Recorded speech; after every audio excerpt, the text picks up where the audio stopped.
বন্ধুরা আমি আজকে আলু দিয়ে পটল দিয়ে পাতলা ঝোল করবো। যা গরম পড়েছে, দেখো মাছগুলোকে ভেজে নিয়েছি, পটল ভেজে নিয়েছি, টমেটো পেঁয়াজ সব দিয়ে আলুটাকে ভাজছি। এবারে মশলা দেবো। এখানে টমেটো পেঁয়াজ আদা লঙ্কা বেটে নিয়েছি, দিয়ে দেবো।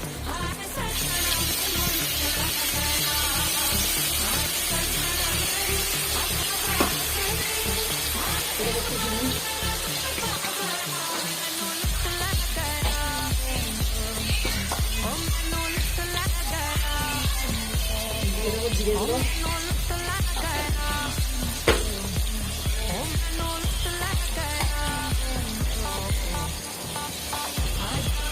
বাচ্চা খাবে তো এর জন্য একটু লঙ্কার গুঁড়োটা কম দিলাম। একটু ধনে গুঁড়ো, চিনি দিয়ে দেবো, নুন হলুদ আগেই দিয়ে দিয়েছি। এবার এগুলো আলুগুলোকে একটু কষিয়ে নেবো, দিয়ে জল দিয়ে দেবো।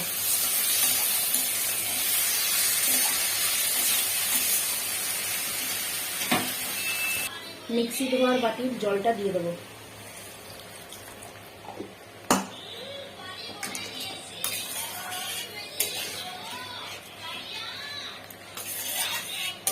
বন্ধুরা পটলগুলো দিয়ে দেবো।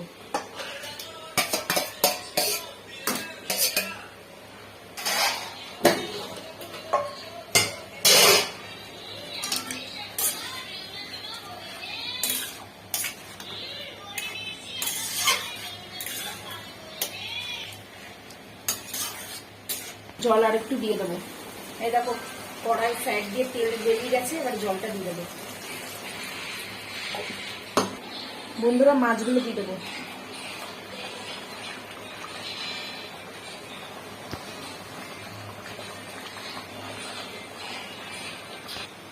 বন্ধুরা এই দেখো আমার পটল দিয়ে আলু দিয়ে পাতলা রুই মাছের ঝোল হয়ে গেছে। এই খাবারটা তোমাদের কার কার ভালো লাগছে লাইক কমেন্ট শেয়ার সাবস্ক্রাইব করে দেবে। যদি ভিডিওটা ভালো লেগে থাকে তা তোমরাও এরকম বাড়িতে বানিয়ে খাবে। বাই বন্ধুরা।